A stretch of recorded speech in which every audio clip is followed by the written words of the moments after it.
Good morning जय जगन्नाथ। सकाळ ଏବେ ହେଇଛି 5:30 ଆଉ ମୁଁ ପୁରା ଗାଧେଇକି ହେଇଯାଇଥିଲୁ ରେଡ଼ି। ଆଉ ମାଆ ବି ଏପଟେ ଗାଧେଇ ପାଧେଇ ଭୋଗ ଭୋଗ ରେଡ଼ି କରିଦେଇଥିଲେ କାହିଁକିନା ଆଜି ସଂକ୍ରାନ୍ତି।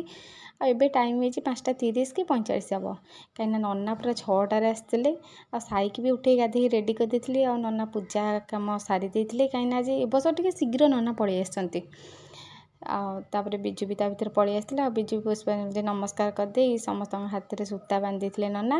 ବାନ୍ଧି ସାରିବା ପରେ କହିଲେ ମା ନେ ପଞ୍ଚାମୃତ ତଳ ଉପର ସବୁଆଡ଼େ ଘର ସାରା ସବୁଆଡ଼େ ଛିଞ୍ଚି ଦେବୁ।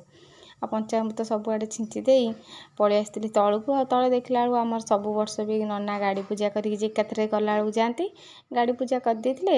ଆଉ ତାପରେ ନନା ଖାଇବେ ବୋଲି ଏପଟେ ପିଠା ହେଇକା ତିଆରି କରିଥିଲି। ମା ତରକାରୀ ହେଇକା କରିଦେଇଥିଲେ, ମୁଁ ଖାଲି ପିଠା ମିଠା ତରକାରୀ ବାଢ଼ିକି ଦେଇଦେଲି। ପିଠାଟା ମୁଁ କରିଥିଲି।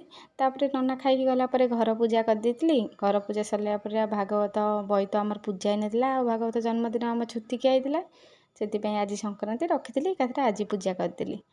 ଆଉ ସବୁ କାମ ସରିଲା ପରେ ଆସିଥିଲି ଟିକେ ଅଳତା ଲଗେଇ ବୋଲି, ଯେହେତୁ ସଂକ୍ରାନ୍ତି ଅଳତା ହେଇକା ଲଗେଇ ସାରିଲା ପରେ ସାର୍ କହିଲେ ଚାଲ ଯିବା ମନ୍ଦିର। ଆଉ ଫଟାଫଟ ମନ୍ଦିର ବାହାରି ଯାଇଥିଲୁ, କାହିଁକିନା ଆଉ କିଛି ବାହାରିବାର ହିଁ ନଥିଲା। ସମସ୍ତେ ତ ନୂଆ ପିନ୍ଧିଥିଲେ, ସମସ୍ତେ ଯାଇକି ମନ୍ଦିରରେ ପହଞ୍ଚି ତାପରେ କ'ଣ ହେଲା ନେକ୍ସଟ ବ୍ଲଗ୍ରେ ନିଶ୍ଚୟ ଜଣେଇବି।